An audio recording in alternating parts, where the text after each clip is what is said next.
જય શ્રી કૃષ્ણ, જય માતાજી. કેમ છો બધા? મજામાં? તો સ્વાગત છે તમારું આજના એક નવા વિડીયોમાં. અને અત્યારે ચોકડીયાલમાં 9:45 જેવું થયું છે અને મારે જવું છે મેંદેડા.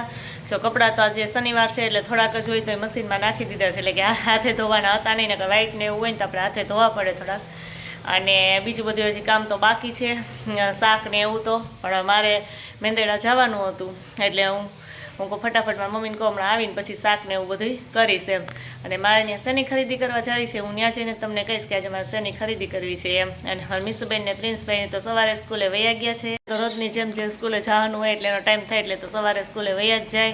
અને હાલો હું પણ ફટાફટ જાઉં હવે. તો જો અમે આવી ગયા છીએ અત્યારે અહીંયા ફર્નિચર જોવા માટે, કારણ કે ફર્નિચર અત્યારે લેવાનું હતું. અમારે તો લેવાનું નહોતું, મારા માસીજીની છોકરીના મેરેજ છે એના માટે અમે જોવા સિલેક્ટ તો કરી ગયા હતા પહેલાં, પણ આજે લેવાનું હતું ને તો એ લોકો તો આવ્યા નથી, તો અમારે જ લેવાનું હતું. એટલે એ બધું જો ફર્નિચર છે એનું પેક કરાવી દીધું ને જોઈને લિસ્ટમાં બધું કર્યું છે. બહુ મસ્ત, એમ કે દીકરીના કરિયાવર માટે બહુ મસ્ત બધું મળે છે અને ઘણી બધી વેરાયટી છે ને આખો સેટ જ આવે છે. તો જો દીકરીના કરિયાવર માટે લેવું હોય ને તેમાં આખો આ વાસણનો સેટ આવે છે. પછી જે આપણે રેગ્યુલર જે હોય પણ જો વાસણ એ બધું એકદમ હેવી અને એવું સરસ બધું વસ્તુ આવે છે. અને આગળ જો ફર્નિચરમાં જોઈએ તો આ રીતે ઘણી બધી વેરાયટી છે. પછી ઝુમર ને એવી વેરાયટી જોઈએ ને તો આવી રીતે અમે ઝુમર આમાંથી રાખેલું છે, પણ અમારું તો પેક થઈ ગયું છે. અને અમારી બધી વસ્તુ જો કે પેક જ થઈ ગઈ છે. અને એ સિવાયનું બધી રીતે આવી રીતે કરિયાવરનું આખું કે આપણા સેટ જ આવી જાય છે, એટલે આપણે બહાર બીજી કંઈ વસ્તુ લેવા જાવી પડે નહીં. જો અત્યારે ઘડિયાળમાં 5 થઈ ગયા છે. મારે આજે બનાવવાના છે ઢોકળા, જે મુઠિયા ઢોકળા. અમારી ભાષામાં તમે એમ જ કહી છે કે મુઠિયા ઢોકળા એમ. જે પહેલાં તો બધા બાજરાના લોટમાંથી સ્પેશિયલ બનાવતા, પણ હું તો આજે બાજરાનો લોટ અને ઘઉંનો જાડો લોટ અને ચણાનો લોટ ત્રણે મિક્સ કરીને જ અમે બનાવીએ છીએ એમ. કે એનો ત્રણે મિક્સ કરીએ તો બહુ સરસ થાય. અને એમાં નાખવા માટે જો બધું લઈ લીધું છે. અહીંયા દૂધી છે, ગાજર છે, પછી આ ડુંગળી લઈ લીધી છે. તો આપણે બધું છે ને હમણાં ખમણી નાખશું. અને પછી ધાણા અને મેથી પણ એમાં નાખશું એમ. અને પછી અહીં જો આદુ મરચાં લઈ લીધું છે કે લસણ ને એ બધું કટિંગ ખાંડી અને એ બધું એ મસાલા એવી રીતે નાખશું. તો આ બધું છે ફટાફટ હું પહેલાં ખમણી નાખું, મસાલો છે તૈયાર કરી લઉં. પછી આપણે એનો લોટ બાંધી અને પછી આપણે મુઠિયા છે બાફવા માટે મૂકી દઈએ. અને મીસુબેન જો અહીંયા હોમવર્ક કરવા માંડ્યા છે. કેમ મીસુબેન? ચાર હોમવર્ક આપી દીધું. અને તો મને સરે કીધું કે હોમવર્ક આપી દે, તો પાછું 3 હોમવર્ક આપ્યું.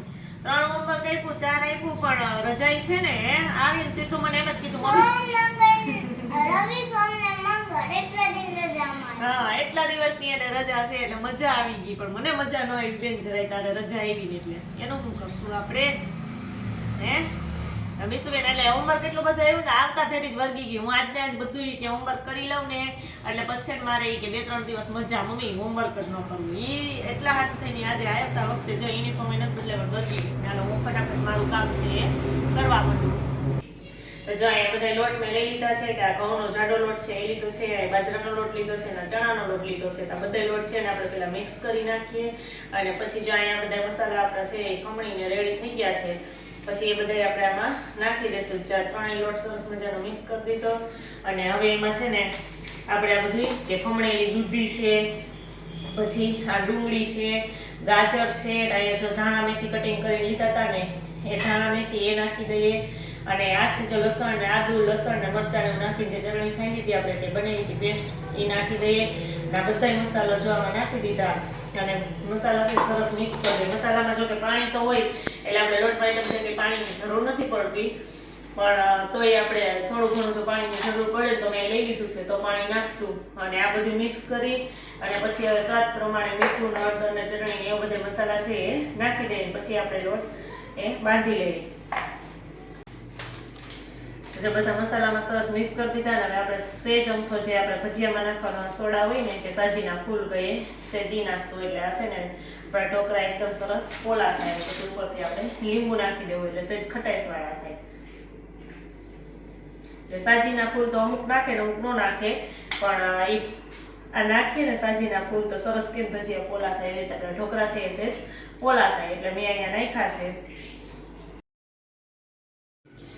તો જો મેં આ ઢોકળા છે ને એ બાફવા માટે મૂકી દીધા છે સરસ મજાનો. જો ભાતિયામાં લઈને આપણે ઢોકળિયામાં બાફવા હોય તો બાફી શકીએ છીએ. આમાં તો ઈડલીનું ઢોકળિયું છે, ઓલું છે, પણ એ કાંધી એવું પડ્યું હતું એટલે ઉતારવાની આળસ થઈ એટલે મેં તપેલામાં જ પાણી ગરમ કરવા મૂકી દીધું હતું ને હમણાં પાણી ગરમ થઈ ગયું ને એટલે જો અહીંયા એની માથે જ ભાતિયું મૂકી દીધું છે. અને ફટાફટ થોડીક વારમાં જ આપણા ઢોકળા છે એ સરસ મજાના ચડી જાય. ત્યાં આપણું થોડીક હજી રોટલી બનાવવાની છે તો ફટાફટ રોટલી બનાવી નાખું ને ત્યાં મારા ઢોકળા છે ને સરસ મજાના ચડી જાય. ઢોકળા તો બાફવા માટે મૂકી દીધા છે અને પછી હવે રોટલી બનાવી દીધા. રોટલી બનાવવાનું પણ વિચાર ફેરવી નાખ્યો. કાલ 2 બાજરાના રોટલા જ ફટાફટ કરી નાખો એટલે જેને ઢોકળા ન ખાવા હોય એ રોટલા ખાઈ લે એમ. તો જો અહીંયા મેં રોટલા ઘડવાનું ચાલુ કરી.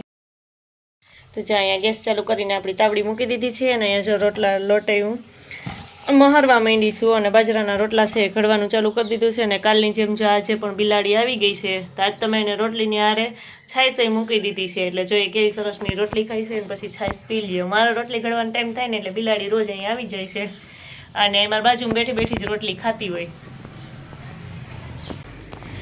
જો સરસ મજાના ઢોકળા છે ને બફાઈને તૈયાર થઈ ગયા છે અને મેં કટિંગ કરવાનું કામ પણ ચાલુ કરી દીધું છે. તો ફટાફટ બધા કટિંગ કરી નાખું અને પછી આપણે એનો છે ને વઘાર કરી નાખીએ. એટલે સરસ જો આમ એકદમ આમ જોયું ને મેં ચમચી લઈને ચેક કર્યું ને તો આમ મસ્ત એમ કે નકર તો ચમચીમાં લોટ આવે સરસ મજાના બફાઈ ગયા છે ને એકદમ પોલા થયા છે. આપણે જે ઓલા સાજીના ફૂલ નાખ્યા હતા ને એટલે તો ફટાફટ આલો હું બધા કટિંગ કરી નાખું.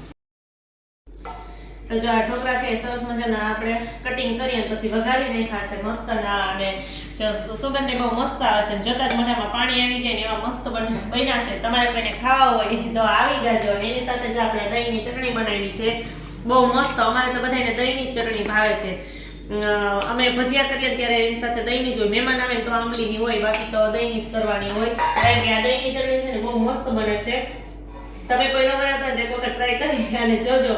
ભજીયા સાથે તે બહુ મજા આવે. એમાં તો બધા ઘરે તો દહીંની જ ખાય છે એટલે રોજ દહીંની દાનિયા સાથે મેં દહીંની ચટણી બનાવી દીધી છે. અને ફટાફટ અમારે જમવાનો ટાઈમ થઈ ગયો છે તો અમે બધા બેસી જઈએ જમવા. હાલો હવે જમી લઈએ. તમારે કોઈને જમવું હોય તો આવી જાજો. તો જો અત્યારે ઘડિયાળમાં 7:45 થઈ ગયા છે અને અમે જમીન નવરા થઈ ગયા છે. હમણાં તો તોય મોડું થઈ જાય છે, થોડુંક દિવસ લાંબા થાય ને એટલે નકર તો અમે 7:30 થઈને તો વાસણ ઉઠી નવરા થઈ જ જાય. અડધું કામ તો મીસુબેન કરે. કેમ કેવી પાડી દે સાસાનીથી કે હું જ કરું છે. તો સરસ મજાનો બ્લાઉઝ સીવતી હતી ને બ્લાઉઝ એક પૂરું કર્યું. મસ્ત અત્યારે ફેશન નીકળી છે ને કે ફૂગીવાળી બાઈકનું. તો જો એવું સરસ મજાની સ્લીવ કરી છે અને બહુ મસ્ત ચોલીનું બ્લાઉઝ છે ને તો જો બહુ સરસ સીવાઈ ગયું છે. કેવું સીવાનું છે મિસુબેન? મસ્ત કોનું છે? ઈ છે ઈના દીદીનું. જો આ મસ્ત બ્લાઉઝ આ મેં સીવી નાખ્યું છે. અને મીસુબેન ને તો જો કાલે તો રવિવાર છે તો મીસુબેન જ અત્યારમાં ભૂઈ જાય કા ના કાલે અમારે રજા, સોમવારે અમારે રજા અને મંગળવારે અમારે રજા. હા એટલે એને એક તો મજા મને કે હું 12 વાગ્યા તો હું તોય હાલે માર કાલ રજા છે ને એટલે હા. અને કાલે 12 વાગે તો હું તોય મજા અને સોમવારે 12 વાગે હું તોય મજા. હા અમારે સજા ને એનું હું કરું. તો સારું હાલો મીસુબેન ને જે કરવું એ કરે ને આપણે આપણા કામે સીધા વર્ગી જઈએ. ને આ સાથે આજનો આ વિડીયો પણ અહીંયા એન્ડ કરીએ. જો તમને મારો વિડીયો ગમે લાઈક કરજો, શેર કરજો. જો ચેનલ માં નવા હોય તો સબસ્ક્રાઇબ કરવાનું ભૂલતા નહીં. આવજો.